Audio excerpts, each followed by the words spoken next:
For over 200 years, London's financial districts have made Britain one of the wealthiest nations on earth. Britain's bankers have juggled the country's fortunes, and of course, in the process, made substantial sums for themselves. Bankers! Nowadays, it's almost a term of abuse. Widely perceived as overpaid, greedy, self-serving, amoral, or actually dangerous, their reputation has fallen below that of estate agents or even journalists. What would the current boss of Barclays give for the sort of press coverage his predecessor was getting in 1809, when the Morning Chronicle wrote, "We cannot form to ourselves, even in imagination, the idea of a character more perfect than David Berkeley, distinguished by his talent, his integrity, his philanthropy, his munificence. No man was ever more active than David Berkeley in promoting whatever might ameliorate the condition of man." David Berkeley was one of a new breed of financiers at the start of a century in which banking helped Britain build the richest empire in the world. But whilst the fat cats of Victorian finance achieved wealth on a scale never envisaged by their predecessors, they were far from being, as Peter Mandelson said he was, intensely relaxed about people getting filthy rich. Rather, their embarrassment of riches led to intense personal soul-searching and a furious national debate about the moral purpose of money and its ability to corrupt. For some extraordinary individuals, this led to an outburst of generosity, an explosion of philanthropy. Difficult as it is to imagine now, this was the age when bankers were good.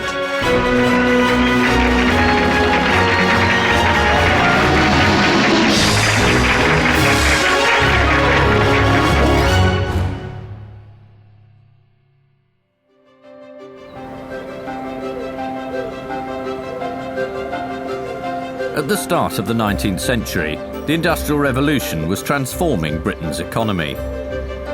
Manufacturing and commerce needed credit and investment, so banks were springing up across the country. From barely a dozen outside London previously, by 1800 there were 370. There was the Berkeley family, successful brewers who became bankers. The Lloyds family, who moved from manufacturing iron to banking. And here in wealthy Norwich, the financial sector was dominated by the Gurneys. Samuel Gurney was a banker with 3 brothers, all bankers too. And 2 of his sisters also chose, imaginatively, to marry bankers. The family was phenomenally successful. As rich as the Gurneys was contemporary shorthand for seriously loaded. But all that money didn't help the Gurneys sleep at night. Christians are told that it's harder for a rich man to enter the kingdom of heaven than for a camel to pass through the eye of a needle. And the Gurneys were not just Christians, they were Quakers. As Quakers, the Gurneys met to worship in restrained quietness, without liturgy, priests or singing. Their Puritan faith valued modesty and simplicity, and they were taught to beware the deceitfulness of riches. Yet, paradoxically, at the turn of the 19th century, perhaps a quarter of English banks had Quaker origins, not just the Gurneys, but Barclays and Lloyds too. Quakers were outsiders, and like other non-Anglicans, were barred from the professions, driving the ambitious into business. They were honest folk, rather self-righteous, rather priggish, many of them.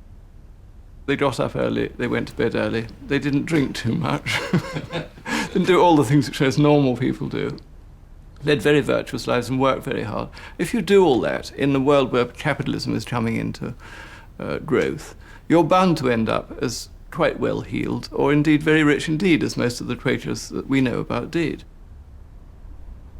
The Gurneys were deeply conscious of the irony that the qualities of diligence, prudence and sobriety that their faith encouraged also made them very good at getting very rich. which their faith discouraged. One brother worried in his diary, "It is a very serious thing to be so largely engaged in the cares and transactions of money matters." It calls for a real watchfulness against avarice. But for Samuel Gurney, banking could also be a genuine force for good. When Lloyd Blankfein of Goldman Sachs told the Sunday Times not so long ago that he and his fellow investment bankers were doing God's work, everyone fell about laughing. He must be taking the mickey. No one could mean that seriously. But that's exactly what Samuel Gurney believed. He felt that banking was his religious duty. He wrote to his brother, "The income it affords, with its consequent influence and power, is by no means to be despised. Is it not a talent to be turned to good account?"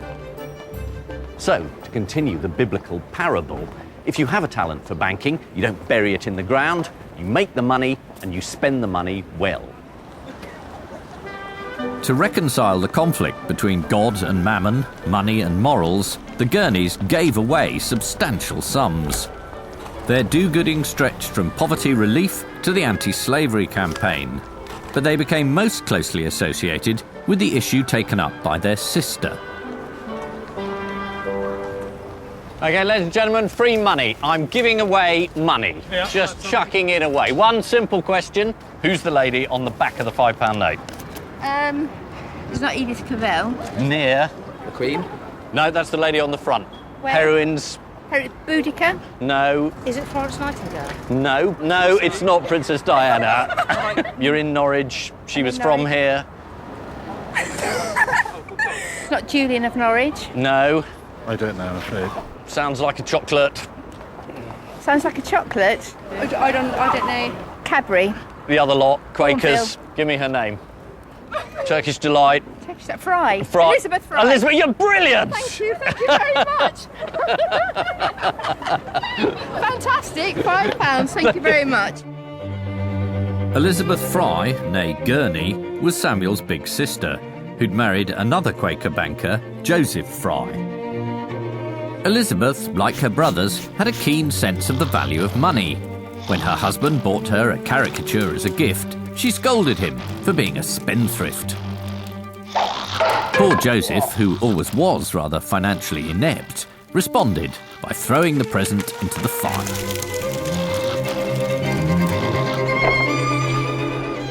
Unhappy with the frivolity of her well-to-do banking life, Elizabeth determined to use her wealth to set the world to rights. She found her cause at Newgate, London's most notorious prison, recreated here with scrupulous realism by the BBC. You know what they call you, don't you? Savages. They lock you in a cage. They make you sleep on straw. They allow you to drink and gamble. Well, this is not the Lord's way, and we must change it. Introducing education and paid work for the prisoners, Fry determined to give them the habits of order, sobriety and industry which the Quakers believed were the key to life, whether you were a banker or a convict. Much to management's surprise, the reforms at Newgate proved a success. Fry went on to become the most famous prison reformer of her age. Her staunchest supporters were her banking brothers, who not only backed her financially, but joined her on research trips to prisons around Britain. But the Gurneys could never leave their day jobs for long. These were heady times to be in banking. The Gurneys' Quaker faith not only taught them to be wary of worldly avarice, of storing up their treasures on earth, but also of the uncertainty of riches themselves, finding the dividing line between speculative financial investment, which could be good for business, and gambling, which was the devil's work, was not always straightforward. In 1825, a boom in speculation was followed by a stock market crash that caused one of the most severe financial crises Britain has ever known.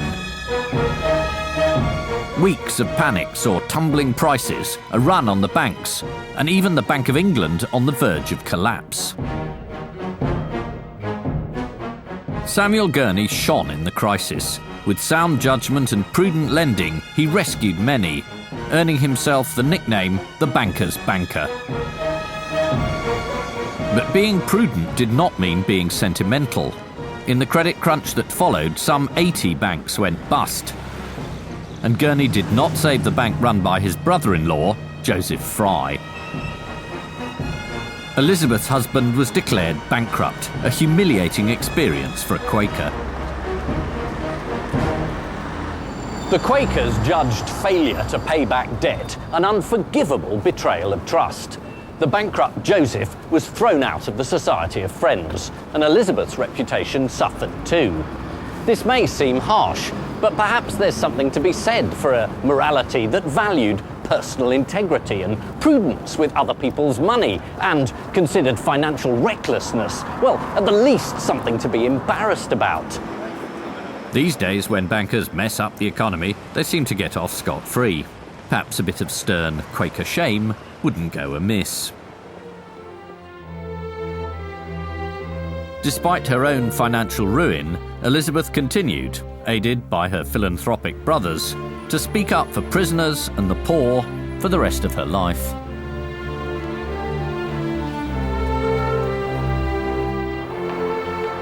Today, Newgate Prison is long gone. On its site is the Old Bailey, the central criminal court of England and Wales.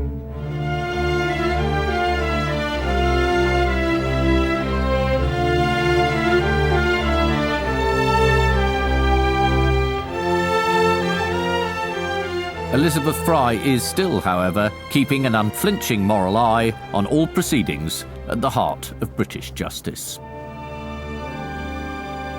Elizabeth Fry and her brothers, both in their philanthropy and their banking business, demonstrated to others that it was possible to keep your principles and your profitability, to create wealth and to use it to create a better society, and that there was a duty by those who had made good to do good. Not all bankers were good, of course. Indeed, many of them had reputations somewhat less glowing than the Gurneys. Ebenezer Scrooge is only the most famous of a host of morally dubious financiers in 19th century fiction. Dickens, Trollope, Thackeray and Eliot all wrote of greedy bankers clinging to their ill-gotten gains and lacking basic human charity. Charles Dickens' Little Dorrit is a credit crunch story which depicts the terrible trail of misery caused by bad debt. The crooked financier Merdle ends up killing himself when his speculations fail. Dickens' banker, Merdle, is thought to be modelled on real-life banker and MP John Sadler, founder of the Tipperary Joint Stock Bank. At first, he was eminently successful as a businessman, but he overstretched himself with reckless speculation on the stock exchange. He then tried to solve his problems by raising money with forged deeds and embezzled assets. When his swindles were about to be exposed and his bank was about to go bust, Sadler went to Hampstead Heath and committed suicide by drinking prussic acid out of a silver cream jug. "I cannot live," he wrote in a suicide note. "I have ruined too many. I could not live and see their agony." You see, it's that Victorian shame again. No one's suggesting that those responsible for the current financial crisis should do the equivalent and all go and throw themselves off tall buildings in Canary Wharf. Well, not all of them, obviously. But as a sign of repentance, it is fairly impressive. Certainly a lot more convincing than giving yourself a bonus and saying it's time to move on.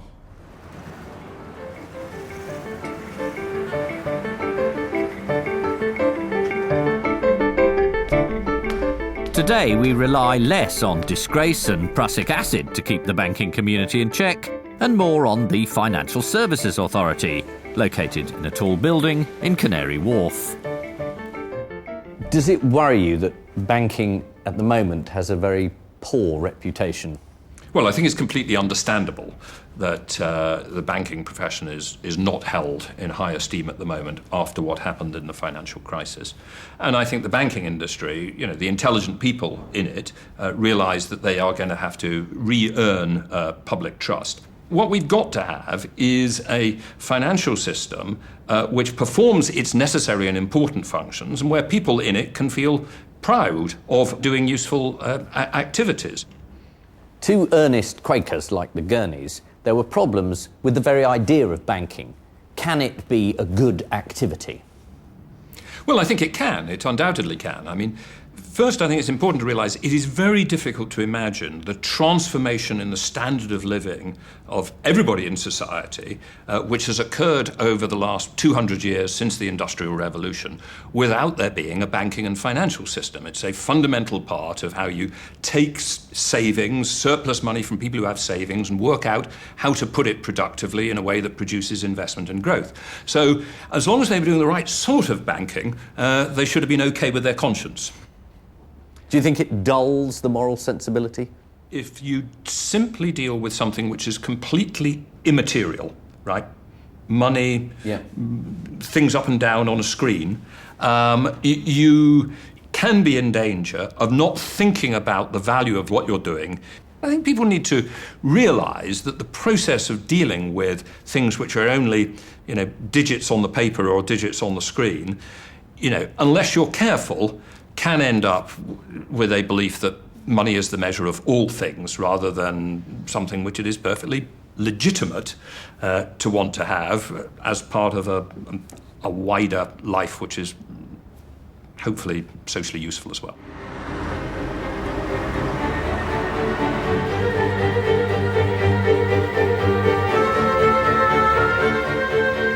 Plenty of people wanted to make money back in the Victorian city, which was increasingly seen as a place of opportunity, where even the humblest person had a chance to succeed.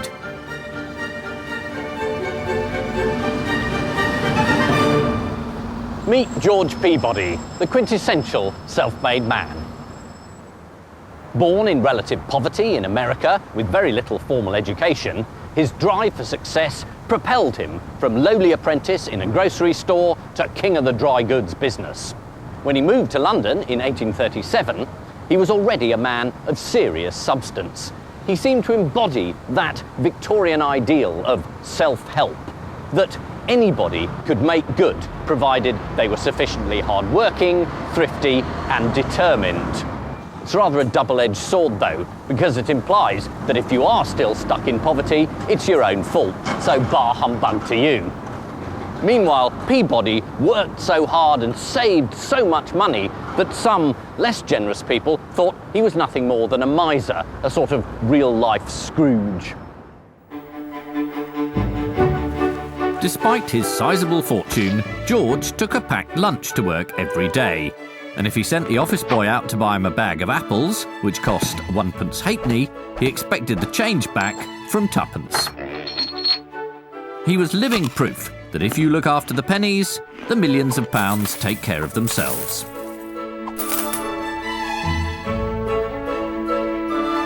In 1838, Peabody opened up a counting house.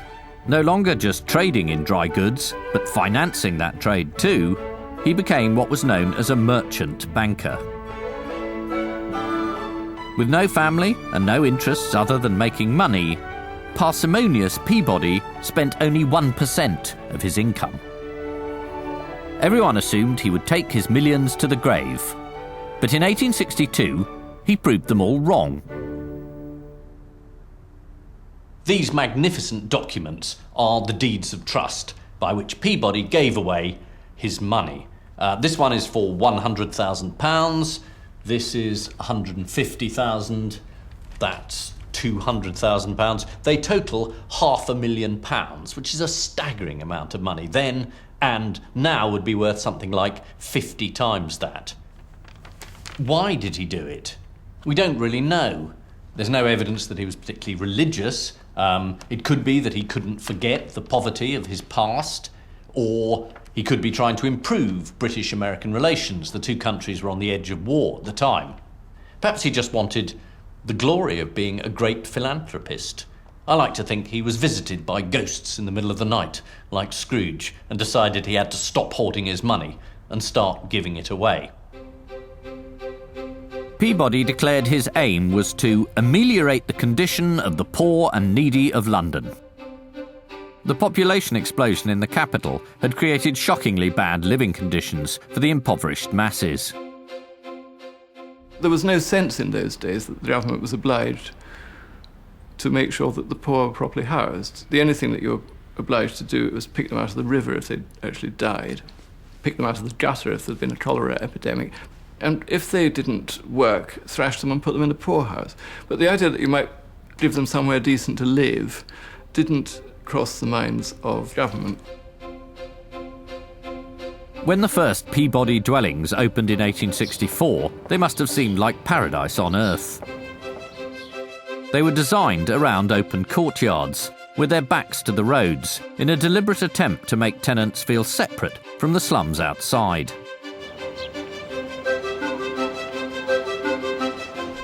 They had unheard-of luxuries, like laundry rooms, free baths and rubbish collection.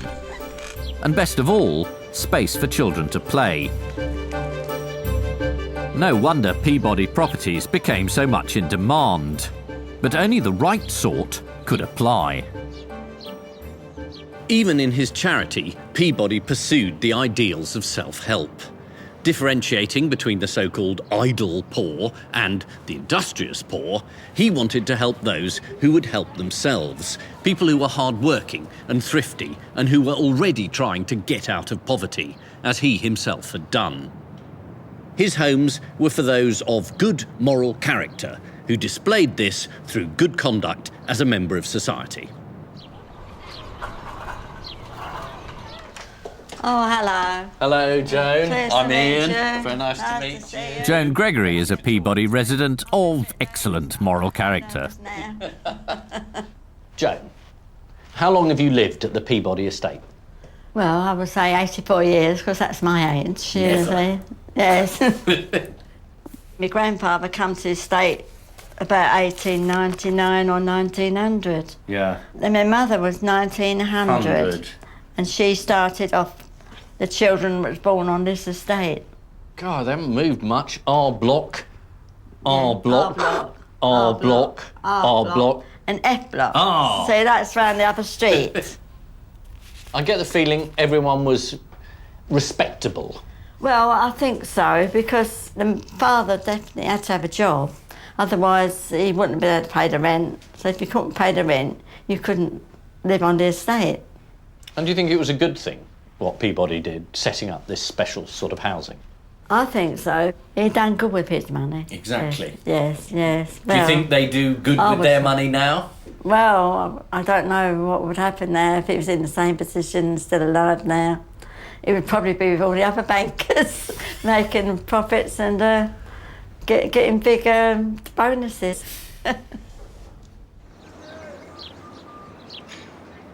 Impressive as it was, Peabody's charity was criticised from all sides. Some said he should target the really destitute poor who couldn't afford 2 shillings and 6pence a week. Meanwhile, the private landlords were furious because the Peabody estates offered such extraordinary value, undercutting their overpriced and hideous slums. But Peabody was a shrewd businessman, and by targeting the labouring poor who could afford to pay some rent, the trust ensured that it made enough money to perpetuate itself indefinitely. It was, quite literally, the gift that kept on giving. Peabody estates sprung up rapidly across London, housing 2,000 people by 1869. 30 years later, it was 10 times that. Now, more than a century on, there are 50,000 people living in over 20,000 Peabody properties in the capital. Tell me what his legacy is now. I mean, this was 150 years ago. How much is left? Well, we've got a surprising amount of the Victorian property left, and it's really stood the test of time. But it's much more than that. So many people's lives have been touched by Peabody homes and really made good, and have used them as a stepping stone, a springboard into a better way of life. I note you use the words made good. I mean, Peabody would have liked that because he wanted people of good moral character to live in his houses. Yes, that's absolutely right. And it's something that we've tried to keep going in the way that we operate now. Is there philanthropy on a Peabody scale in Britain anymore? I think that isn't the case, and the government has actually suggested that there's a time for a cultural change in the banking sector to encourage bankers to make donations to charitable organisations, but frankly we haven't seen it yet. As yet? As yet. You're still waiting.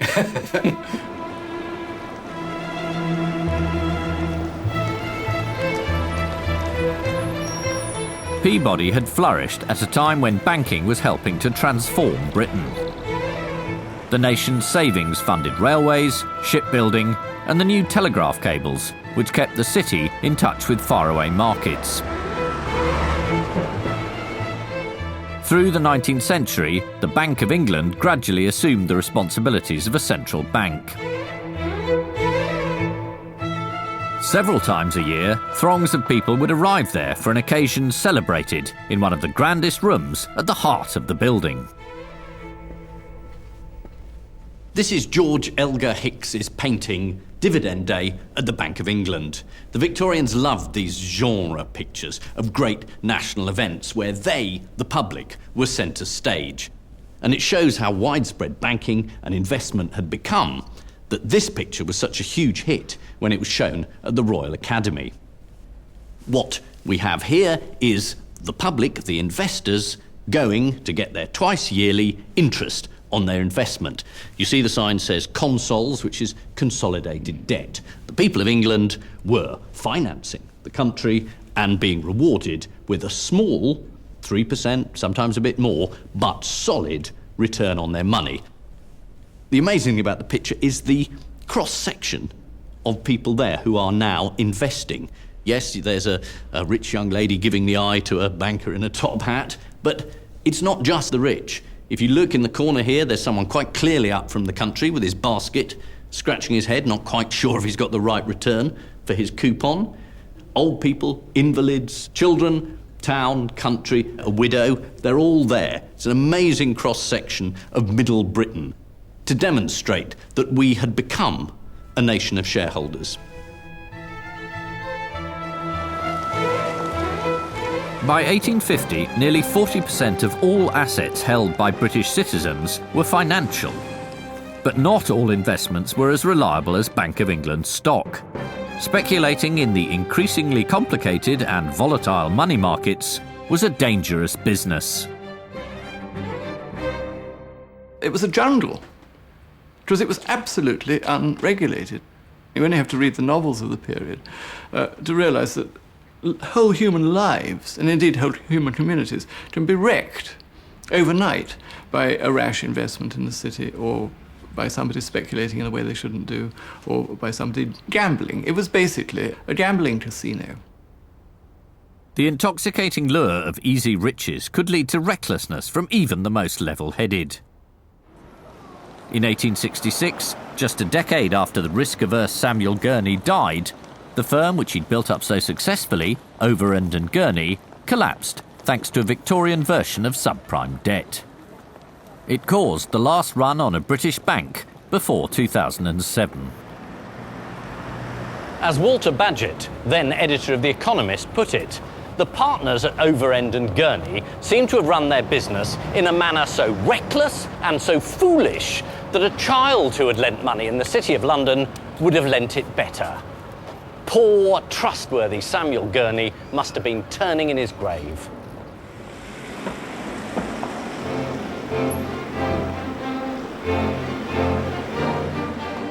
One bank that did stay rock solid and reliable was Coutts.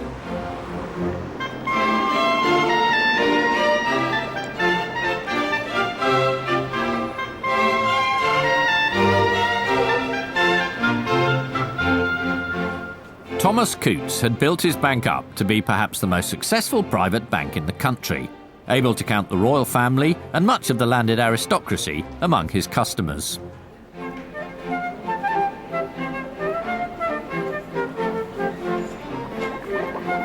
Today, all visitors to the boardroom pass through a room where the most important members of the family still hang on the walls.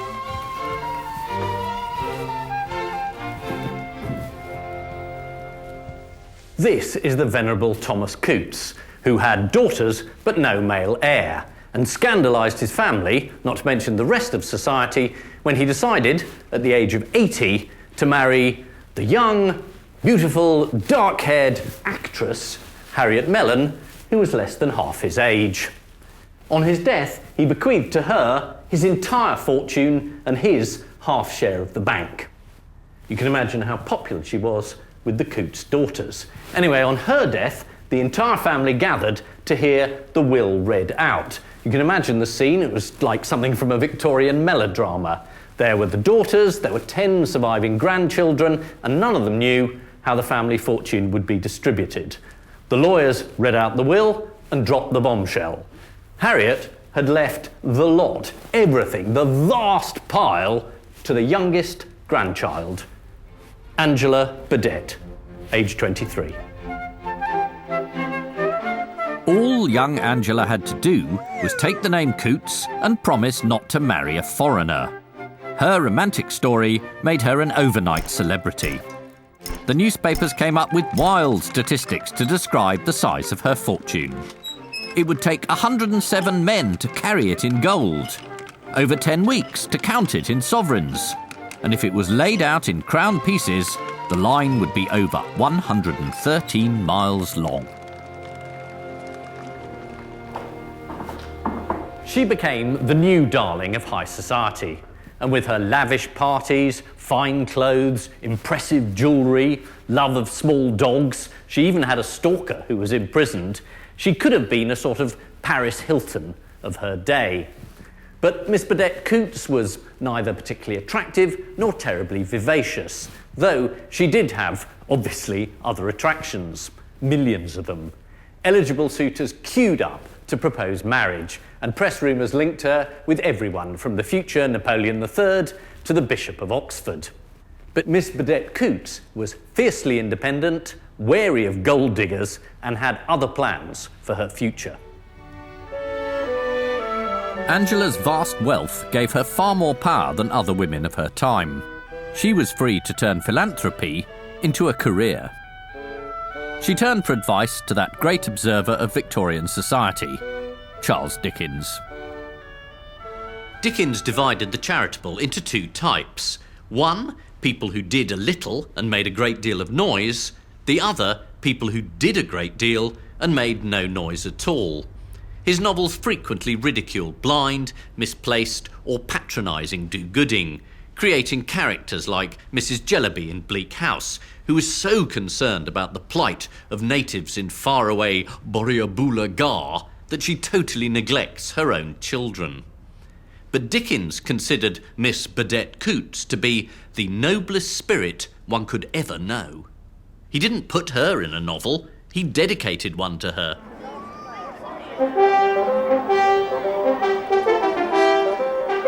Using the wealth made from banking, Burdett-Coutts gave away 4 times as much as Peabody. Indeed, she contributed more millions to more causes than anyone before her, until she became a kind of British institution.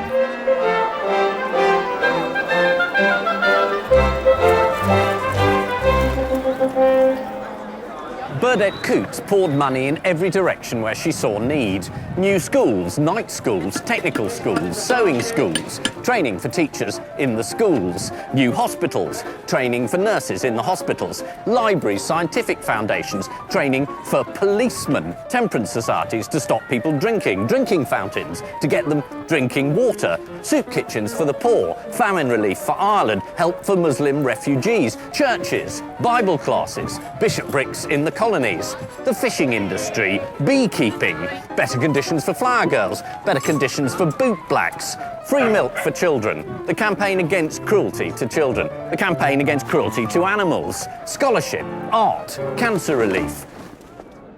No cause was too small. Angela Burdett-Coutts was the first patron of the British Goat Society, and she donated funds to make it possible, and she was a very big key player in the formative years. So why did she think goats were such a good idea?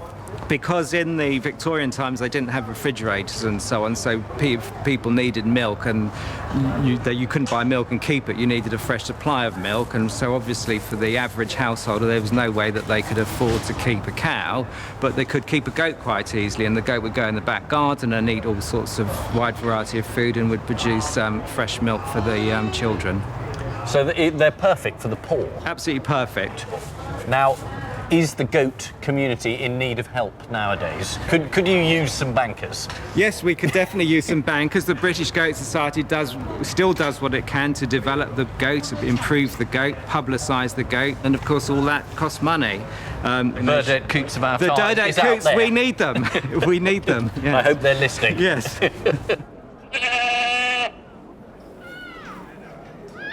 Hello, goat.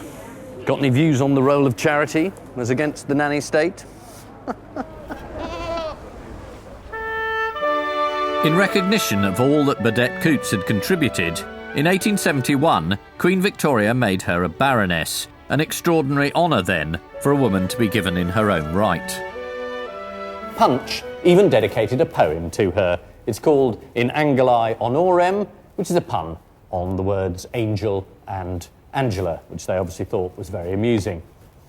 The Queen has made her noble, but ere that rank was given, she had donned robe and coronet of the peerage made in heaven, baptised in purer honour than from earthly fountain flows, raised to a prouder upper house than our proud island knows. And it gets worse, if you can believe that. If we needs must find her symbol, then carve and set on high a heavy-laden camel going through the needle's eye. So Angela is so marvellous that the parable of the rich man and the eye of the needle no longer applies. But it does show you the esteem in which she was held by the general public. And Punch, the satirical magazine, makes no criticism of her at all. But Angela once wrote that her wealth had brought her little real happiness. She knew there was more to life. In February 1881, the Baroness, now in her late 60s, gathered a few close friends and family here at Christchurch in Mayfair. They'd come to witness her marriage to her secretary, who was nearly 40 years her junior. The Burdett-Coutts wedding was the biggest scandal of the time. The partners at the bank were aghast, and the gossip columnists had a field day. The former Prime Minister, Benjamin Disraeli, wrote to Queen Victoria, saying Lady Burdett's marriage is the greatest scrape since the war in Afghanistan. The Queen herself declared it the madness of a silly old woman. And the Archbishop of Canterbury suggested that rather than marrying him, Burdett-Coutts should adopt him. It wasn't just that her chosen husband was young and possibly a fortune hunter. It was worse than that. He was an American. By marrying a foreigner, she had broken the terms of her inheritance. So at a stroke, Angela Burdett-Coutts sacrificed the majority of her wealth for love. The Baroness's charitable giving continued, though now much limited. But apparently she was finally happy. The great thing about money is that you're the lord of your own life, or lady of your own life in this case. And I think that with all these philanthropists, very deep inside them, actually, is a desire not to just share their great wealth, but to get rid of it all. Because it's a kind of burden, and it's a kind of filth.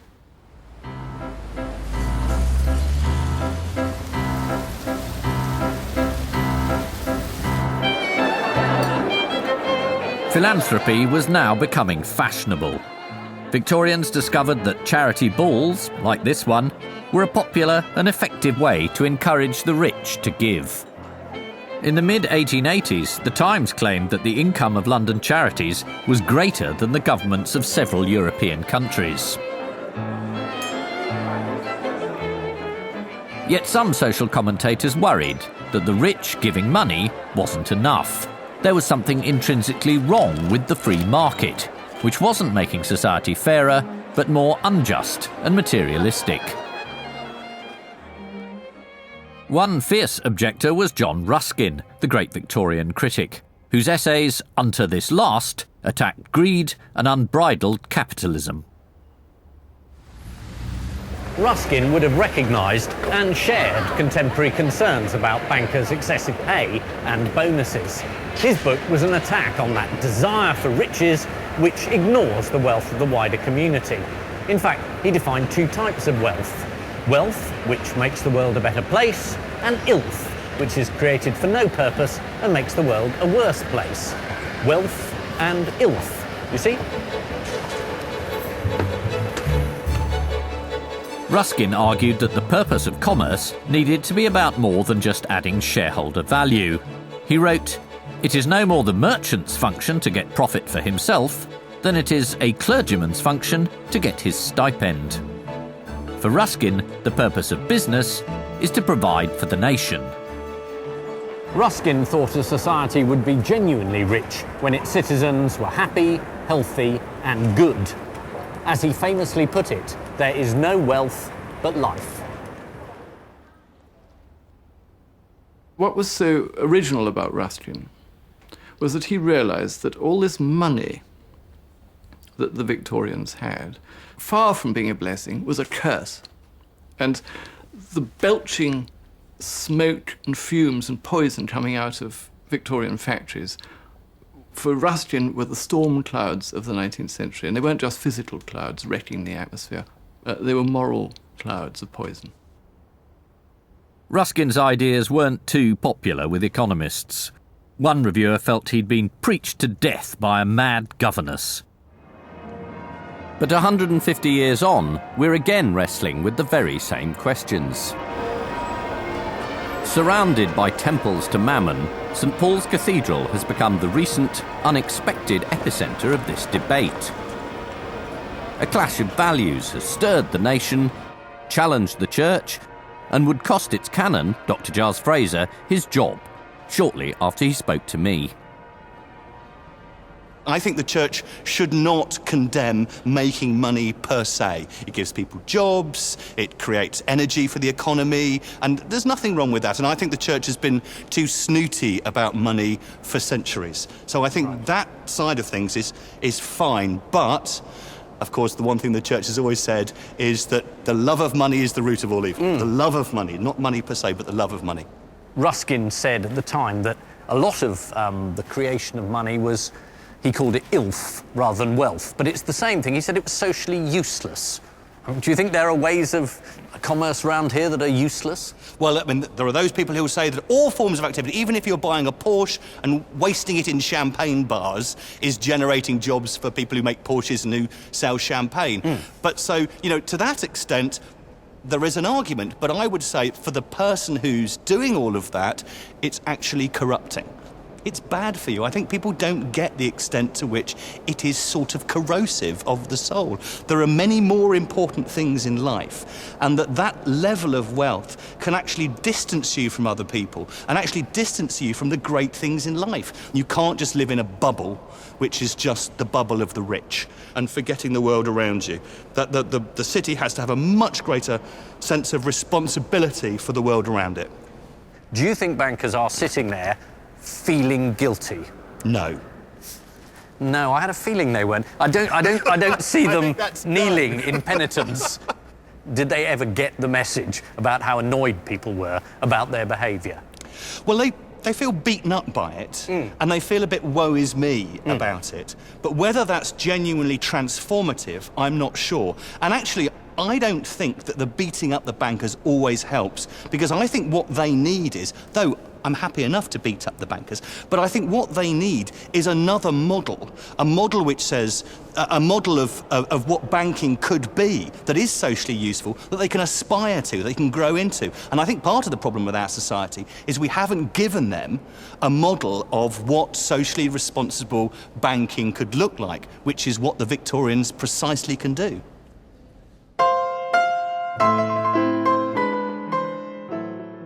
By the start of the 20th century, Britain was in many ways unutterably different to the country inhabited by the Gurneys. London was now the capital of the biggest, richest empire in the world, and the bankers that had made it so had become the wealthiest, most powerful establishment figures of their age. No longer social outsiders, they were the new aristocracy and lived the life of the landed gentry on their country estates. Even unthinkable a century earlier if they were Jewish.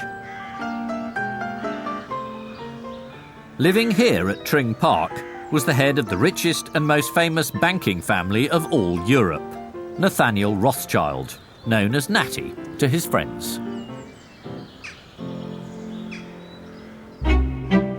Despite his family pedigree, Natty wasn't a natural financier. He'd had to leave Cambridge without taking his degree exams, for fear he'd fail maths. But that didn't stop him running the world's biggest bank, or being made Lord Rothschild, the first non-Christian ever to reach such giddy heights in British society. Natty loved playing Lord of the Manor, the grand country gent, hosting lavish hunting parties in the manner of an old-fashioned blue-blooded aristocrat. And why not? In many ways, that's exactly what he was. As part of the Rothschild banking dynasty, he had inherited wealth, status and power to match anyone in Britain.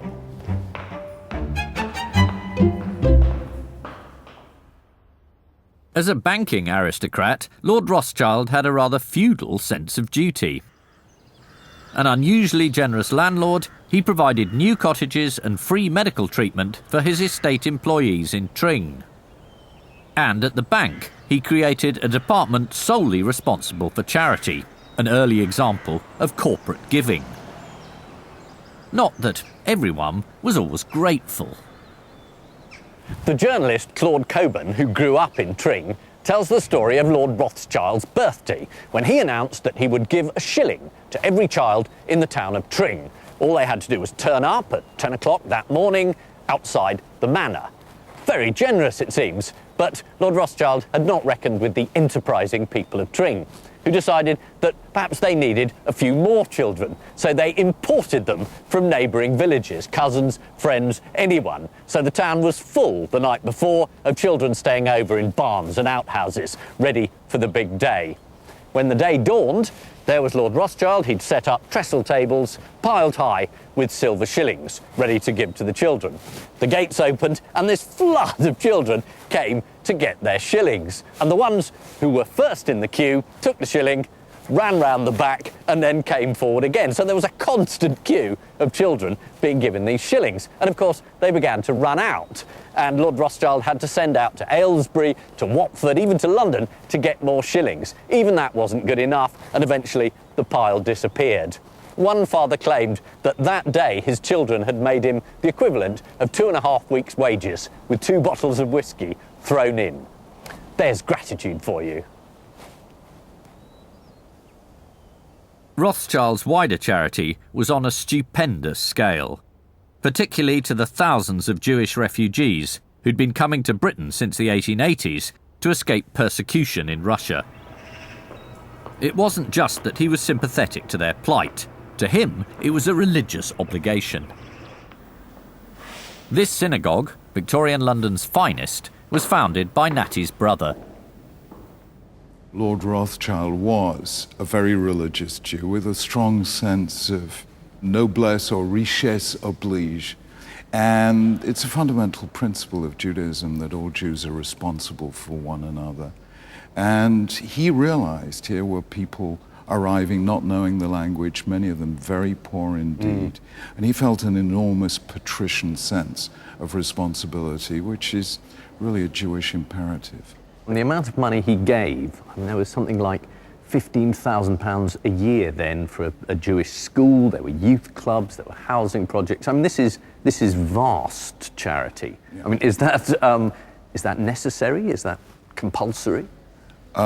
Absolute minimum 10%, but right. If you are wealthy, no limits. The key word in Judaism is tzedakah, which you can't easily translate into English because it means both charity and justice. in English, something can't be both, because if I give you £1,000 because I owe it to you, that's justice.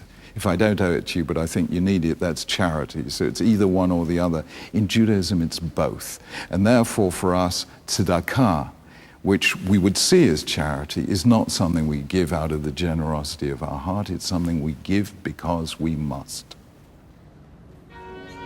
Rothschild used his money every way he could, even refusing to do business with Russia while persecution of the Jews continued there. But there were real limits to what he and others could do. So this was the conundrum. In Natty Rothschild, we have a very wealthy man who is genuinely trying to direct his wealth towards the public good, and not just his own wealth, that of the bank too. No one could accuse him of not being philanthropic, and this do-gooding spread throughout the rest of society. A survey in the 1890s showed that the average British household was spending 10% of its income on charitable giving. That's the single largest item of expenditure apart from food. But despite all this generosity, the sad fact remained that poverty and distress were still all around, and in some cases seemed to be getting worse. However extensive, however strategic, however well-directed, philanthropy on its own was never going to be enough.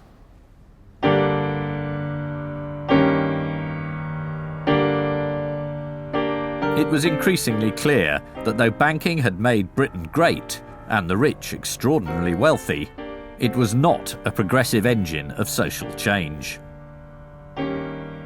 In fact, the country was facing extremes of destitution that no amount of thrift, self-help or do-gooding could solve.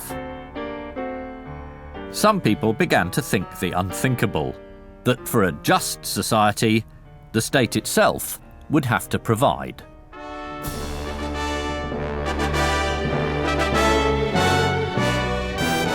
In 1906, the new Liberal government was elected with the radical agenda to lift the shadow of the workhouse from the homes of the poor.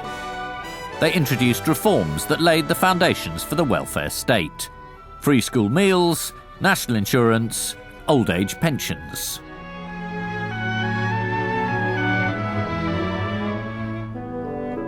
To pay for reform, in 1909 the Chancellor Lloyd George announced what became known as the People's Budget. It was the first British budget ever with the express purpose of using tax to redistribute wealth from the rich to the poor. For bankers like Rothschild, however philanthropic, this was heresy. Lord Rothschild was absolutely opposed to any increase in taxation. He believed that the rich should do their duty to the poor, but that this should be voluntary, a matter of private conscience, and not something to be taken over by the state. What's more, he argued, capital should be free from taxation in order to accumulate, thus stimulating economic growth and benefiting everyone. It's exactly the same argument used by bankers today to resist state intervention. Lord Rothschild was up in arms about the People's Budget. He called a big protest meeting and personally delivered a petition of complaint from the city to Westminster. Lord Rothschild was a political heavyweight, a big beast, but so was Lloyd George. The Chancellor hit back with a typical oratorical tirade. I think we are having too much of Lord Rothschild. You are not to have estate duties or a super tax. Why? Because Lord Rothschild has signed a petition on behalf of the bankers saying he will not stand for it. You are not to have a tax on reversions. Why? Because Lord Rothschild says it will not do. You ought not to have old age pensions. Why? Because Lord Rothschild said it could not be done. Now, really, I would like to know, is Lord Rothschild the dictator of this country? Are we to have all the ways of reforms, both social and financial, blocked simply by a notice board? No thoroughfare by order of Lord Rothschild? It was a huge political struggle, but Natty had met his match. Lloyd George eventually got his budget through Parliament.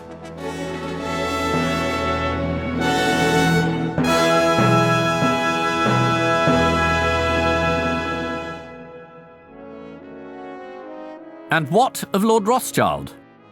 Even he came round eventually, in the extreme national crisis of 1914. How are we to pay for the war effort? Asked Lloyd George. Tax the rich, came the unlikely reply from Lord Rothschild, and tax them heavily. And that's been more or less the policy ever since.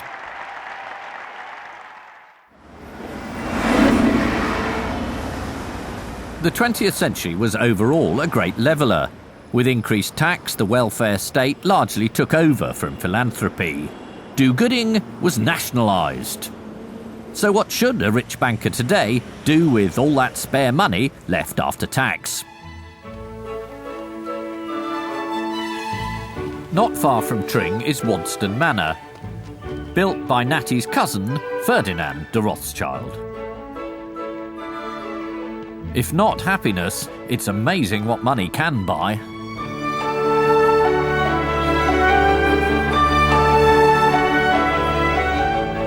Now owned by the National Trust, it still benefits from another philanthropic financier, Natty's great-grandson Jacob, the current Lord Rothschild. You still appear to be tithing.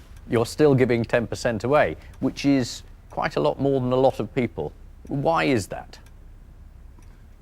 I'm not a hugely extravagant giver. I can't eat more than 3 meals a day. I don't want to live in a particularly big house. I love looking after a particularly big house at Wadston Manor. But, so why not? Is it possible to make a huge amount of money and still be good? It's difficult for many people to liberate themselves of that money. And I think that can be a problem. And of course, it can become an obsessive pursuit, an addiction. But if you look at, I mean, I know Bill Gates is perhaps, I don't know if he's the richest man in the world or the second or third richest man, or similarly with Warren Buffett. I mean, in a sense, they're like fishermen who put the fish back, aren't they? I mean, almost everything they've made, probably over 90% of what they've made, they've returned to the world. Do you think there comes a point, and maybe we're at it now, where the state can't do any more, can't afford to do any more, and the wealthy have to put their hands deeper in their pockets?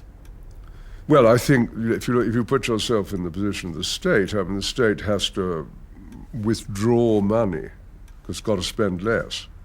And therefore, who's going to make up the difference? You have to encourage the philanthropic sector. Why not?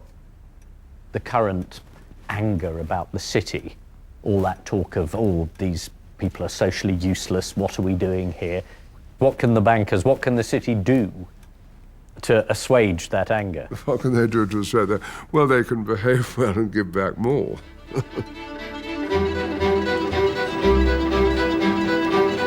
I'm sure that there'd be a lot less banker bashing today if they followed the example of the best of their 19th century predecessors. Of course, the Gurney family, Peabody, Burdett-Coutts, Lord Rothschild were rooted in their time, but they wrestled with their consciences and they got out their checkbooks.